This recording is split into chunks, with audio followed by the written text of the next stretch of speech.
Bing bong. Welcome to another episode of Paddock Talk. I am your host, Kyle, alongside The great Scott Teeny, or just Scott for everybody else. Scott Teeney, and a little bit of news around the F1 world this week, Scott. No race last weekend, but a little bit more news out of Aston Martin that is, positive and then somewhat positive. We have a little bit of changes to qualifying, and then reporters getting kicked out of places. There's a lot going on. Oh man, like it totally made up for last week's no race weekend. We just jump into Japan and we get reporters kicked out, getting DOS boot out of press conferences. We get Honda trying to not suck at their home Grand Prix. It's an awesome race weekend.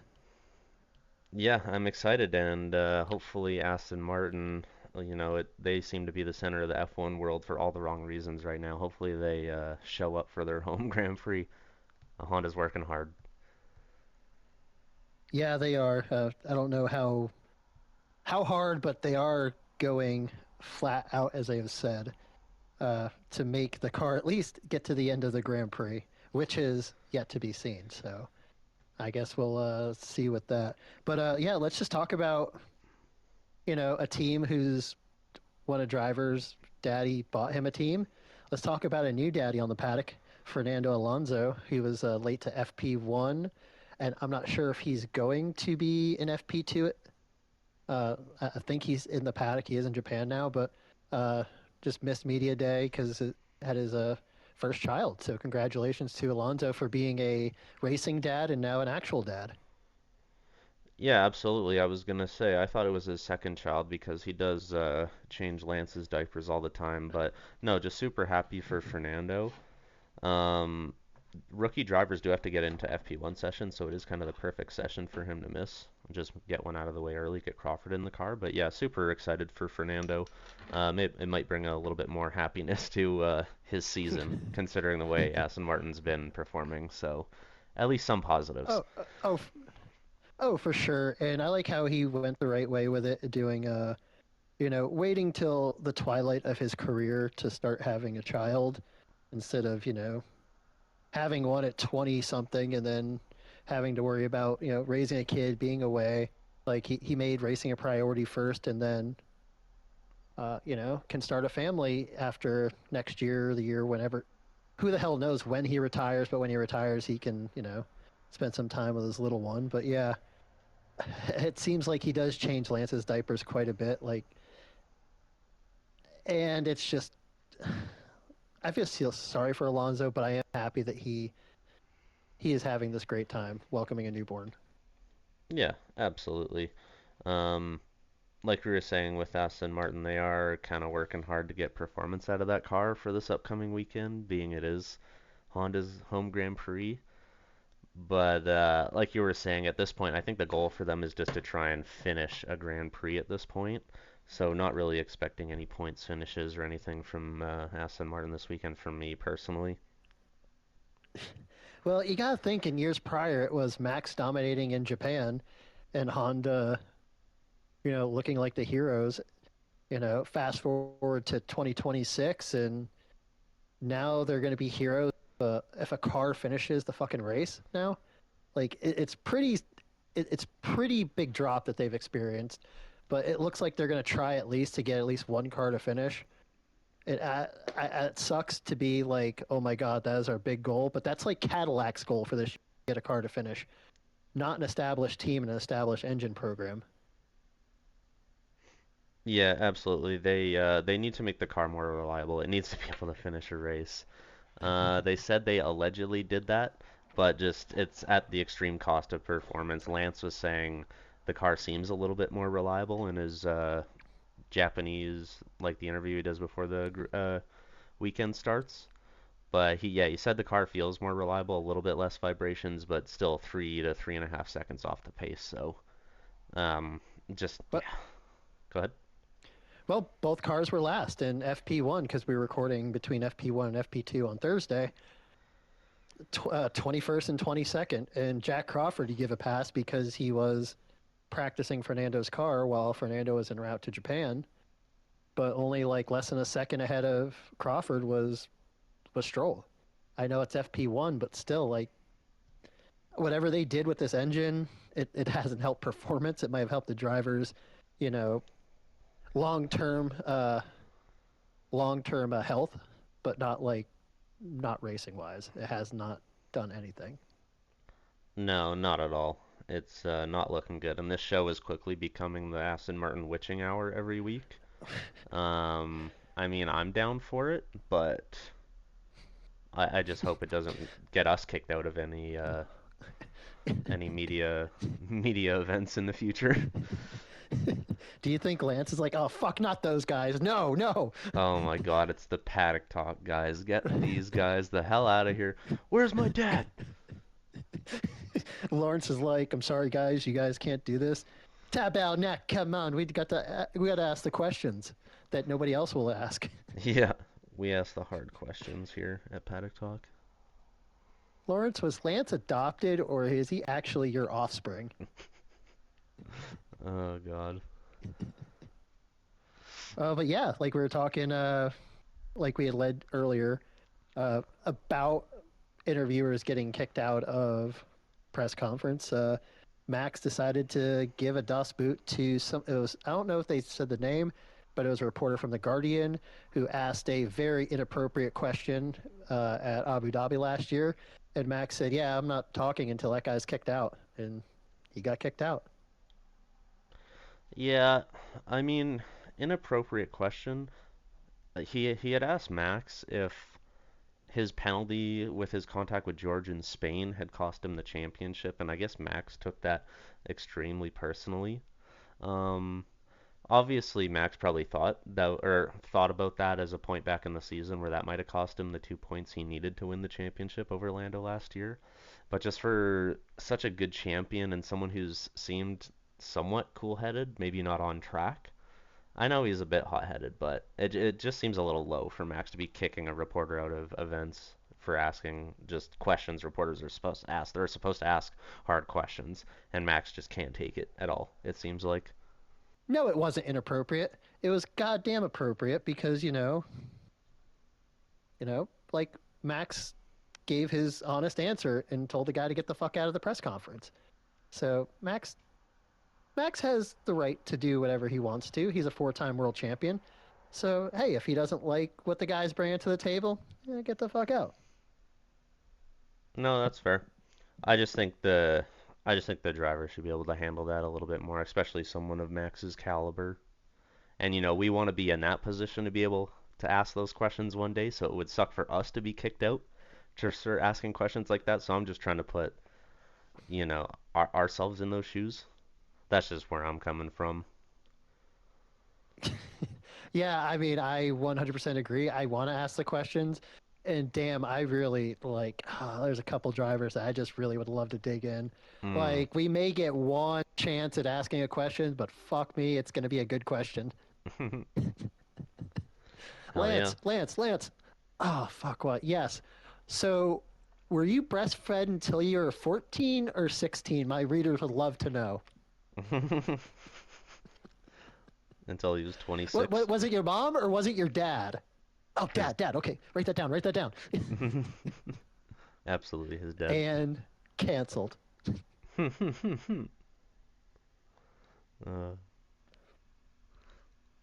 did you want to go over the changes to qualifying, Scott? Oh yeah, let's totally do it. Lead us in, sir. Yeah, so there was a vote put ahead by the FIA, I believe, that passed unanimously to alter the battery power during qualifying. They're lowering the storing capacity to 8 megajoules or whatever that unit of measurement is, down from 9, just to help with super clipping and whatnot, and the cars having to lift and coast going into corners. So hopefully that'll bring a bit more performance out of the cars in qualifying. Because as we know, especially at tracks like Monaco, qualifying is where the cars are running the fastest, just over one lap. So no, I think it'll be a good decision in the long run. And kind of like the teams are in a bit of a development race. I don't know if it kind of like the FI is developing, but they're developing the regulations as they go. They put them forward. Some things will work, some won't. So they're altering as they go as well. Yeah, and I like how it's a unanimous decision with all the teams too as well to want to do this because qualifying has been kind of the last two races. And especially at Japan, it's going to be like Melbourne, where there's not many places to actually harvest energy. I'm trying to think where on Suzuka, besides the Degna corners, and then that hairpin before you get into that short shoot uh, for Spoon. Like, there's not many places to actually harvest. So maybe it'll make qualifying a bit better, but I still think F1 has a issue with qualifying, and we're seeing we're seeing the fastest drivers on the planet, and they're lifting 100 meters before a turn to harvest power and energy. They're not going balls out into a turn. It's not like driving a fighter jet. It's like driving a freaking station wagon on a track, and like they need to start doing little things to fix it. But I don't see it as a huge improvement, but it can't be any worse. Yeah, it's definitely a good small step forward in bringing more performance out of these cars into qualifying and maybe finding a better balance between the battery and ICU and just getting more performance out of these cars in qualifying because we want to see them going fast like you said. We don't want to see them lifting coasting into corners, especially at a track like Japan where all the corners are fast. um, Nowadays it's just not exciting. Oh yeah, most of the turns, even the Degna corners, which I would consider like where you could lift. I mean, the first one is you're almost flat out. The second one is a 90 degree, and you're still going flat out, but you're braking a little bit. And like the only big braking turn is that little hairpin to start sector two, or I think it's mid sector two.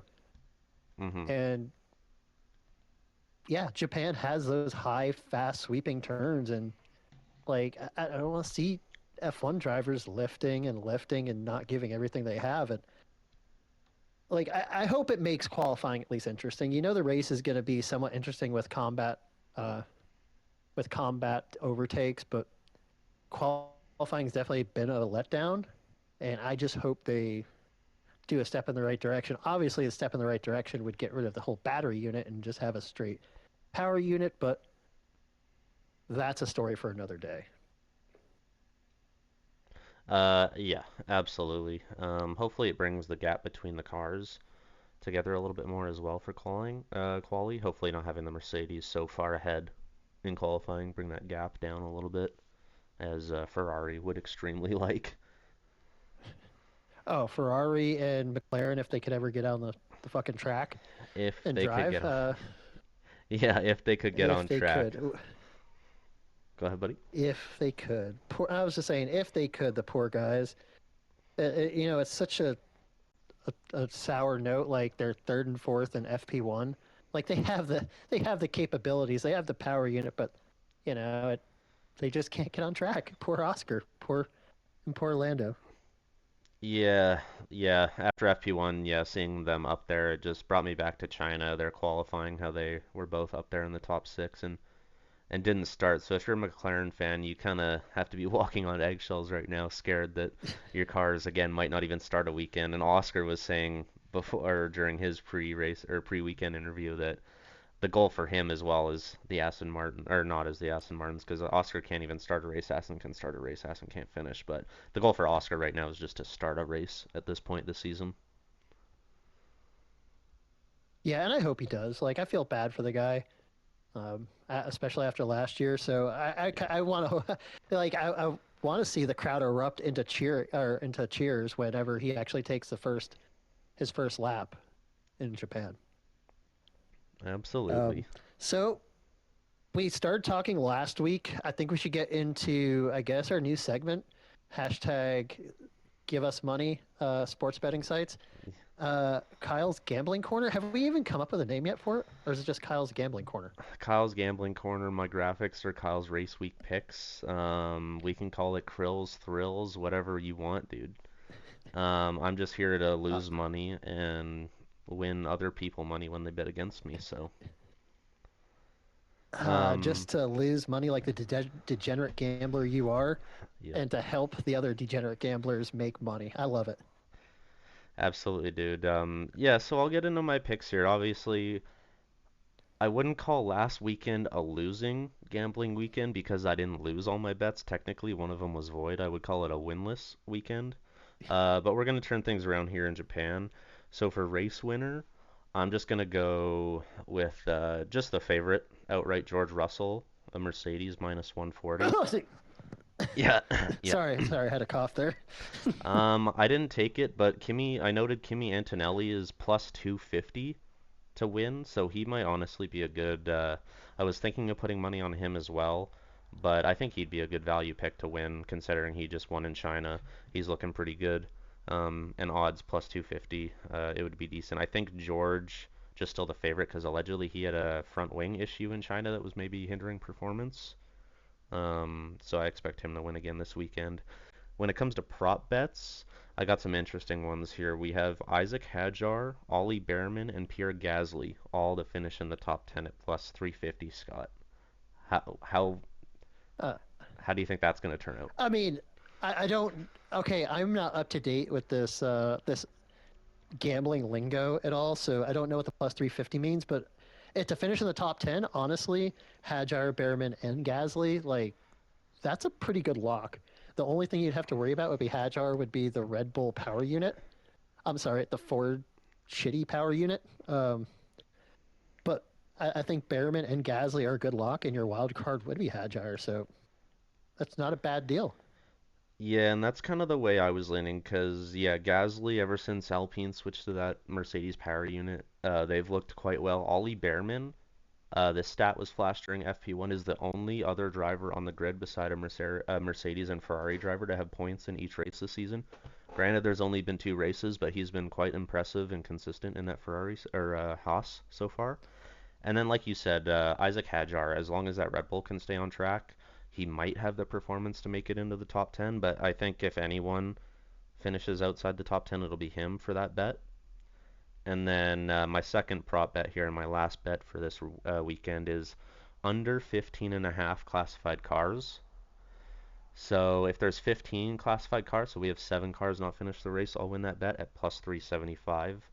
Still just looking at a lot of the reliability issues. I think that might be a potential winner here. Both Aston Martins won't finish, so that's immediately 2 cars out of the race. Cadillac, I think they got lucky last weekend.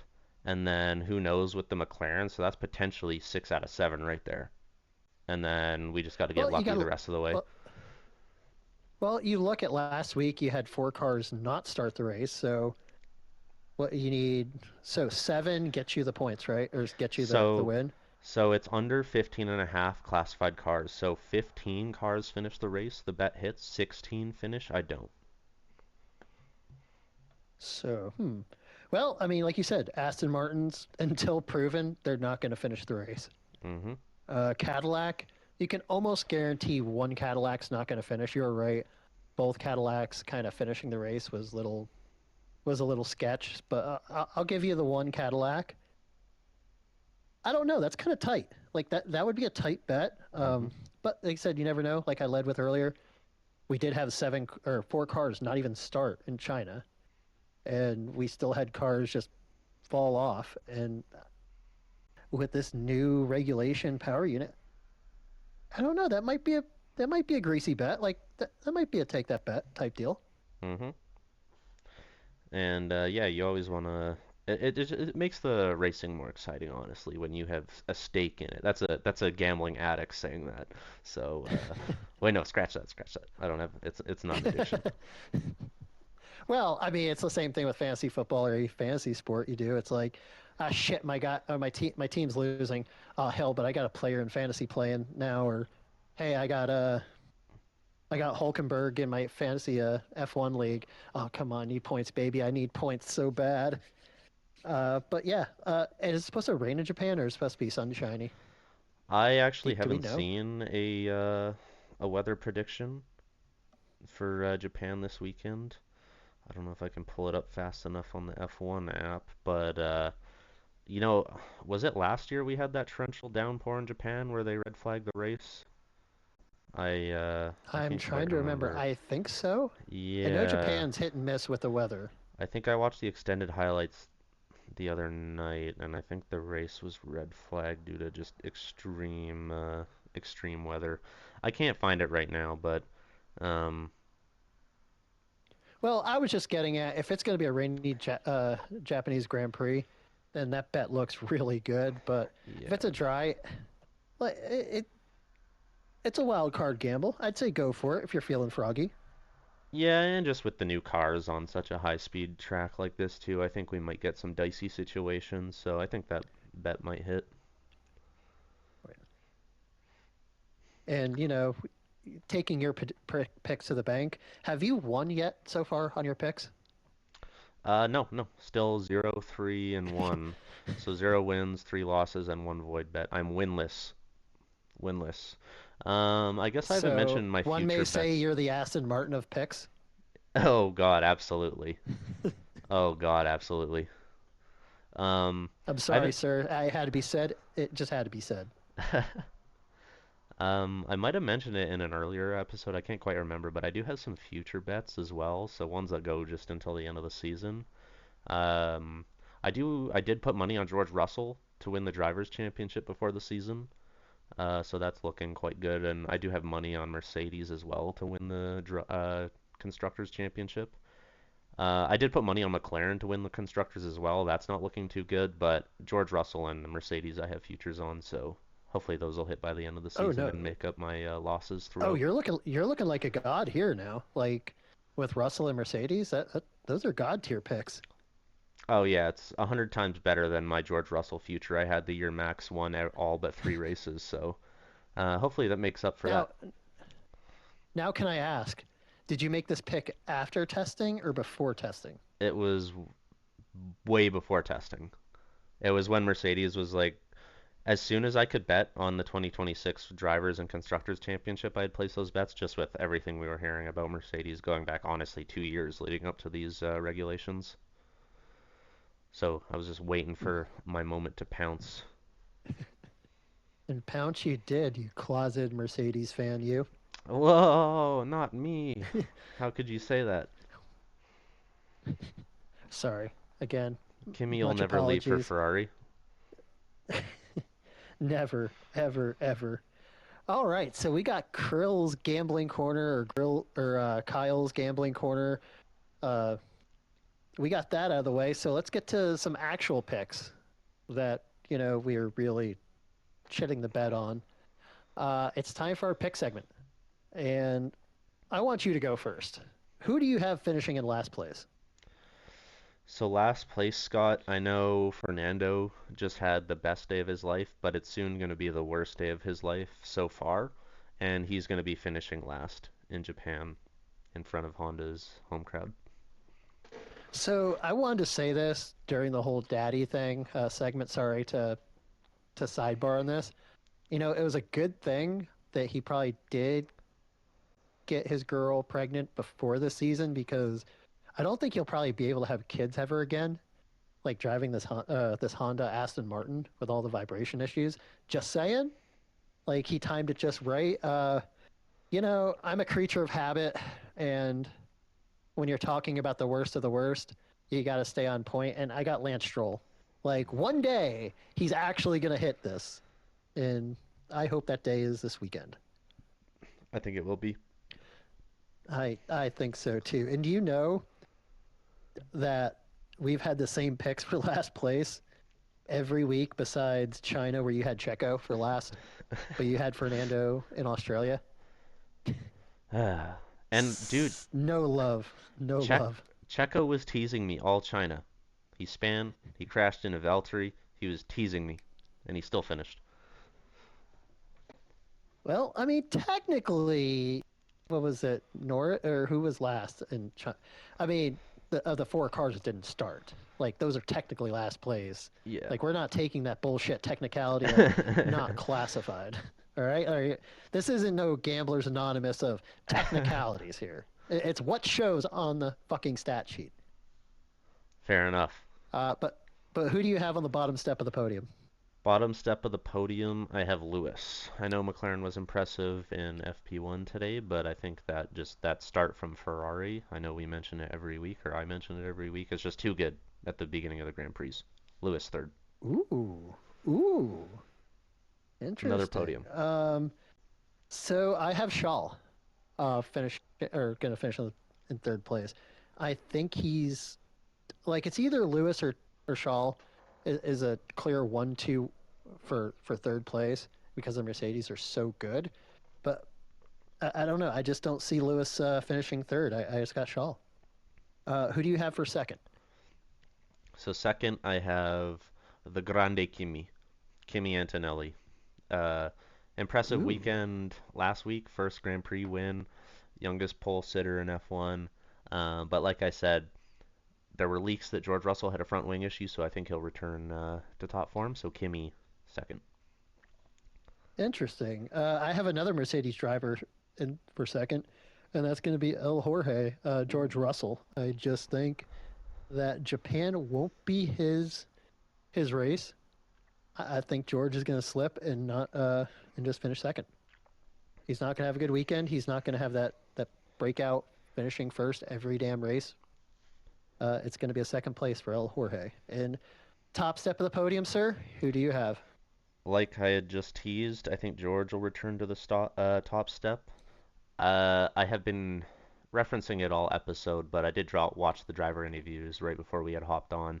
George did seem a little less confident than Kimi does going into this weekend. I know Kimi had just won. George had just won as well, though. Um, so I'm a little concerned, but I still have George on the top step. Hmm. All right. I am going to throw a fucking wrench into this whole picks. Oh my Damn it. God. Lewis Hamilton winning the Japanese Grand Prix. Oh. Hear me out. Get the Charlie Kelly meme ready. The hear me out. I think Kimmy screws up on the start, and this time it's a permanent issue. I think he's going to get hit, clipped, where he doesn't finish in the top 10, and that is Lewis's time to shine. I think Lewis takes the lead and doesn't look back. I think Shaw will be his rear gunner, and Lewis Hamilton back on the top step of the podium. Mm, I know what you a weren't call. I know you weren't thinking I was thinking of it, but like I just feel it. I feel it in my bones. I think Lewis is regenerate or rejuvenated this season with a car that's actually not a piece of shit, and he's having fun driving. It, like I said, Kimmy's had starting issues every single race, and I just think it his chicken's gonna come home to roost. Like he's actually gonna spin, he's gonna get hit, and he's not gonna finish or have damage to where he's got to finish towards the rear. Yeah, I could see that happening. Scott Kimi coming off the high of his first win, maybe making a mistake coming into this Grand Prix. But yeah, that's crazy. Lewis on the top step. Yeah, I didn't see that coming from you. I gotta come up with some crazy shit because I have to have something to show. No, I like it. Where I like it. I've only gotten one pick out of 12 right so far. Have you been keeping track of our score? I do. I have a little notebook right here to where, well, actually, it's one pick out of 8 because Japan hasn't started yet. But yeah, me and you are just 1 for 8 at the moment. Oof. Better Yeah, than my gambling fun. record, at least. Sadly, it is. It really is. uh, And see, I can make picks and gamble without losing money. Boy, I'm that's. just I'm just not really good for gambling sponsorships. I'm sorry. I know we're trying to get some sponsors at all, but like I'm just really horrible for gambling sponsorships. Sorry, DraftKings or FanDuel or whatever guys Bet do gambling 99, stuff. any of them. Dude, Kyle's got you on speed dial every single one of them. 1-800 gambler. No, I'm just kidding. He's got every tab open for every freaking app for every gambling site. His phone's memory is just, or hard drive space is full of just gambling apps. That is true. Just kidding. It's only 90%.